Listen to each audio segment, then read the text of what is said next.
I want to shift gears for a little bit and go to what's happening right now in Israel. You know, we've been talking about opening and you know, I hate that this is the only term for it, but it's the term that we all understand. Opening the Overton window, expanding it in terms of what's acceptable to say publicly about Israel.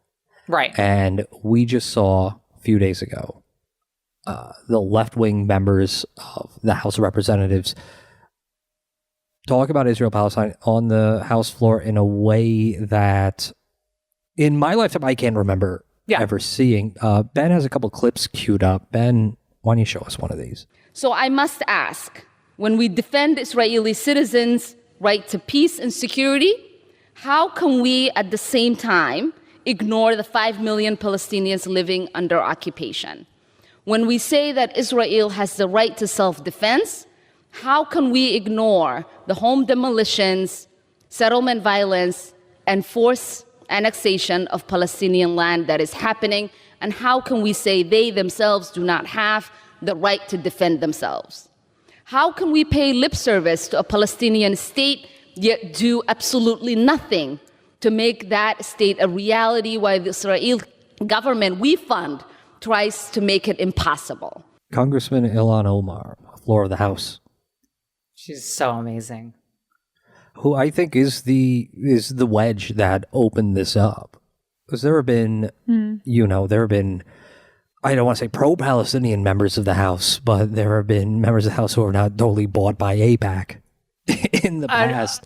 But she's someone who came out and, in her freshman, first year in Congress. Yeah. Called a spade and got reprimanded by the leadership, got isolated, got attacked by quote unquote liberals. And guess what? She's still there. Liz Cheney is not. Is this I'm kidding. Is this the benefit of social media? That space is opened up. This is phones, and some of that is social media. I mean, and really, like the whole conflict, the ongoing dispute that's been happening since 1947, right? Has been shaped by mainstream media in the United States, in particular. Like the rest of the world has been getting a much more nuanced and more and a more balanced view from this is the Palestinian side, this is what they're saying. This is what the Israelis, this is what's happening in Israel on the Israeli side. But we got a very different, we got a very one-sided view, and now it's starting to break. Now with and even in 2014, it was very hard because you had some grainy, hard to confirm footage of things that were happening. And there was questions, and they could throw some stuff out and just be like, oh, this is so complicated. It's now just so clear, and they're so invested now. I think that the IDF in particular is so invested in accomplishing things now while they still have the U.S. to support them. With the United States as a question mark, U.S. support is a big question mark for the long term, and the strength of that in the long term. Is it a question mark under the Biden administration? Yeah, I think so. It seems to me that they're in lockstep with Israel based on at least that is a tenuous lockstep. Why do you say that? I say that because I think that it's sure certainly intelligence agencies have figured this out by now that things were more you could throw out and say in 2009 whatever things started to change in 2014. What the rounds that happened in 2014 is, I think, whenever the international community was this is looking more and more like an ethnic cleansing, and they started to do investigations and do war crimes investigations, and the international bodies were starting to say this is disproportionate, what you're doing, and they're and then I think that again, camera phones are a huge part of this. And it's no longer, because it used to be when I remember growing up and you'd hear about the Israel-Palestine conflict, right? And like during the first and during the second Intifada, I remember, like learning about this stuff like on the news, right? And I got stuff that happened like 2 or 3 days ago, right? That was just starting to like be VHS taped, right, and into the U.S. And you'd already have like these pre-boxed opinions and stuff. Now you're just getting the raw, like what's happening the night of, and that's very different. Like a mixture of high-speed internet and amazing camera phone image. It's an actual human event instead of a virtual thing that politics people argue about. I remember, they're bombing the shit out of Gaza, and that's that is one of the largest. That is like one of the largest and most populated locations on the planet. It's like having a major bombing campaign in downtown Brooklyn. Like it's high density. You remember in Peep Show where Jez says they're watching the news and Jez says, "Oh, who do you like?" And they're just watching Israel and Palestine. He says, I support Palestine. Mark likes Israel. Makes things interesting. If they were more honest, then maybe people would vote and not switch straight over when the news comes on. You turn over when the news comes on? No, sometimes maybe for a treat. But generally it's great, isn't it? I mean, who do you support? I mean, Mark likes Israel, I'm Palestine. Makes it more interesting when you pick a... That's how I feel like. Okay. That's how it's been.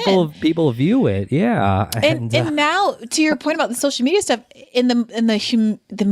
how human, in particular, the experience seems now. I mean, I take note of the fact that one of the most viral clips is like these young, normie-looking teenage girls or young women dancing around in like the crystal knocked window, talking, like celebrating, a Palestinian shop being destroyed. The fact of them being so like Western and like they look just like my neighbor, and in contrast to the action, it really spotlights the contrast of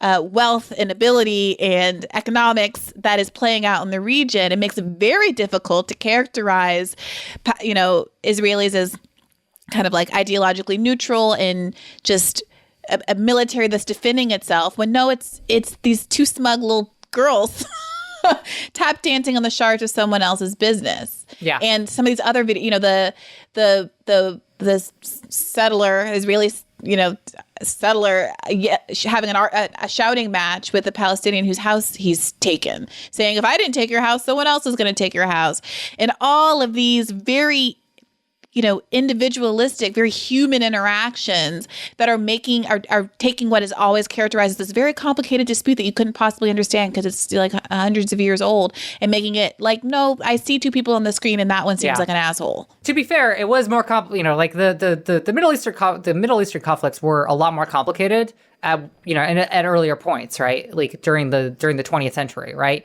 I think one of the big things that's happened here that is that Israel has gotten so much support and has become so strong, right? The Israeli Defense Force now is like one of the largest and most powerful militaries on the planet, right? And on the other side, Palestinians, like they used to have like Hamas used to be like a very powerful terrorist organization with a lot of recruits and like a lot of the ability to like have like propaganda of to be able to like do stuff, right?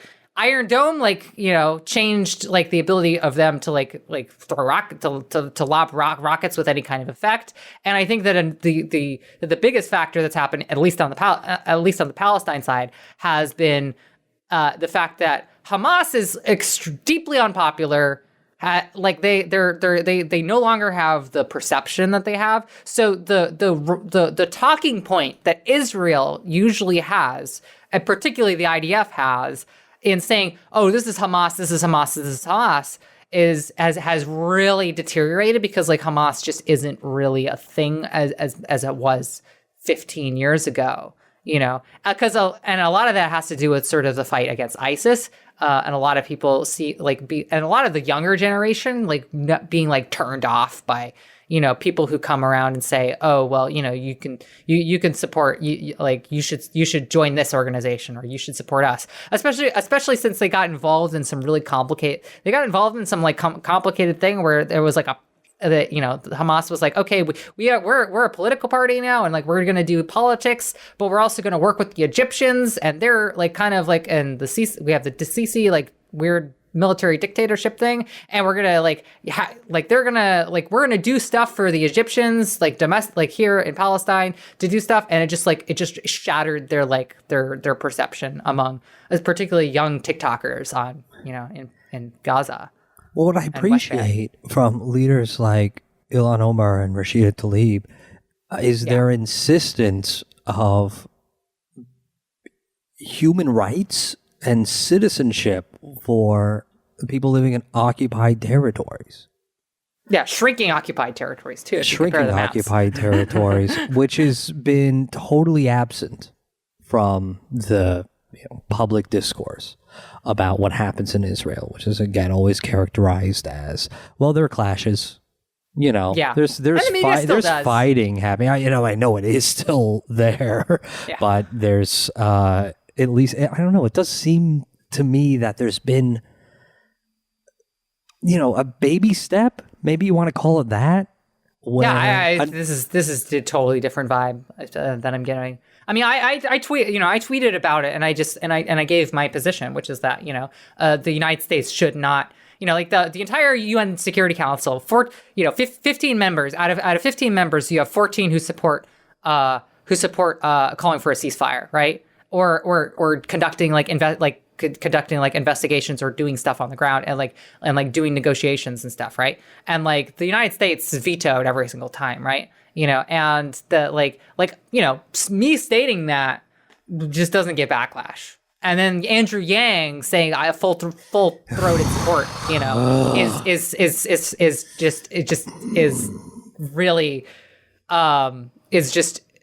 has to be walked back within 2 days, And at an institutional level, as an American, you can join the IDF.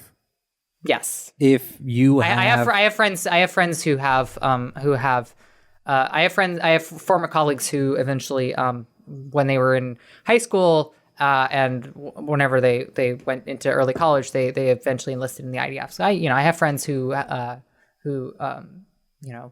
went over to Israel and joined the IDF and came back. You can do that if you pass an ethnicity requirement. I don't know exactly how they calculate it, the blood quantum of Judaism that you need to join the IDF. But as an American, you cannot join Hamas or provide material support for Hamas. Yeah, and and I would ask the question like whether you would want to, but. Well, I mean, I think the question must be asked: what is do Palestinians have the right to self-defense? Yeah, of course. Like that's really it at the end of the day.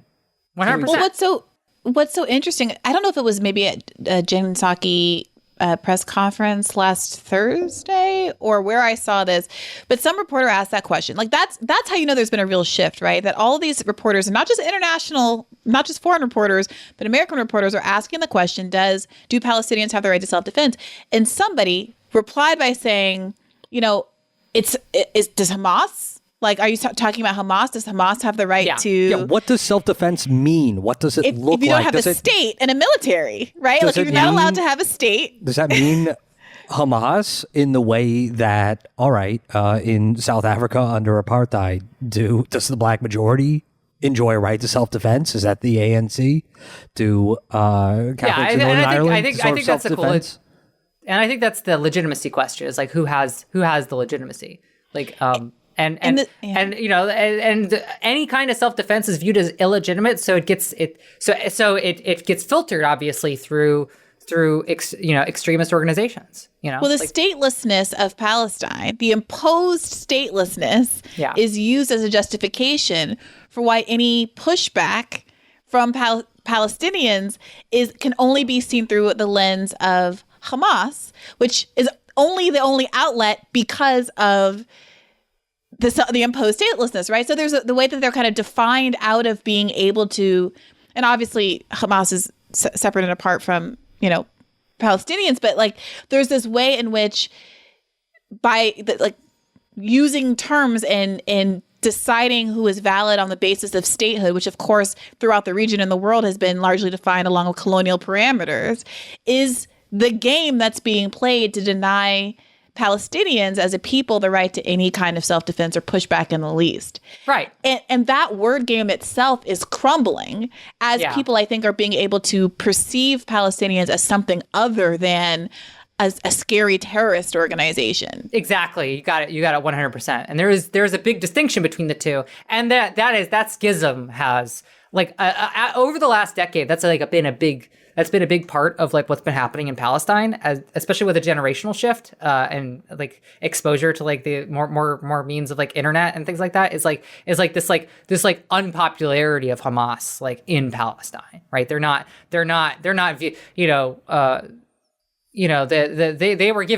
given opportunities to make political mistakes domestically, and that's just sort of shattered their legitimacy, right?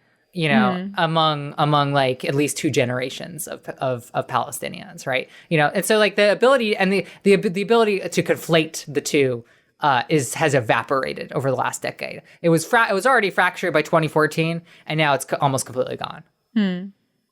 I want to play one more clip. This is Rashida Tlaib on the House floor. Again, I think this event of these left members of Congress speaking out, I do think this is an historic event. I do think it's an historic shift. Even if it's only, okay, this is like 3% of Congress, whatever.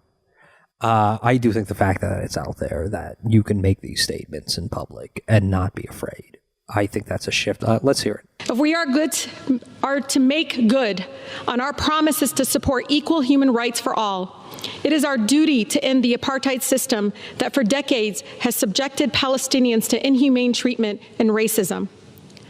Reducing Palestinians to live in utter fear and terror of losing a child, being indefinitely detained or killed because of who they are, and the unequal rights and protections they have under Israeli law. It must end. One of Israel's most prominent human rights organizations, B'Tselem, has declared Israel an apartheid state. Human Rights Watch recently recognized it too. This is what Palestinians living under Israel's oppression have been telling us for decades. I have been told by some of my colleagues who dispute the truth about segregation, racism, and violence in Israel towards Palestinians that I need to know the history. What they mean, unintentionally or not, is that Palestinians do not have the right to tell the truth about what happened to them during the founding of Israel. They are, in effect, they erase the truth about ethnic cleansing of Palestinians in Israel, that some refer to as the Nakba, or catastrophe. As Palestinians talk about our history, know that many of my Black neighbors, indigenous communities, may not know what we mean by Nakba, but they do understand what it means to be killed, expelled from your home, land, made homeless, and stripped of your human rights. It's courageous. It's a level of courage that I cannot remember seeing in my adult life before Ilhan Omar or Rashida Tlaib were elected to the United States Congress. Yeah. It's I look forward to whoever goes back and does the kind of historiography of how exactly we got here, because it wasn't overnight. But this is a shift, and it feels like a genie that can't be put back in the bottle. Yeah, I'm in agreement with you. That's what I was saying at the beginning. It's like, their ability to control the narrative, especially as they go full fascist, and on the other end, like the asymmetry of capabilities to fight becomes more clear, and their ability to their ability to document atrocities in real time, in a very human way, and the sort of like reckless live streaming of just full throated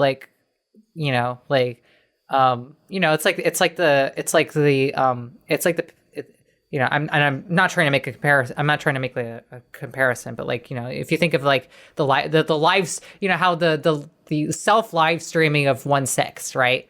Very, in a very similar fashion, you have this sort of self live streaming of like the mistreatment of Palestinians, like in Israeli territory and they just cross over, into Palestinian territory and settlements, Sorry, go ahead. No, it's just the dam is broke, and I think that's one of the reasons why the IDF is moving in so hard, is that they know they're running out of time to be able to try to take as much territory and to like move as many people as possible. They've run out of time.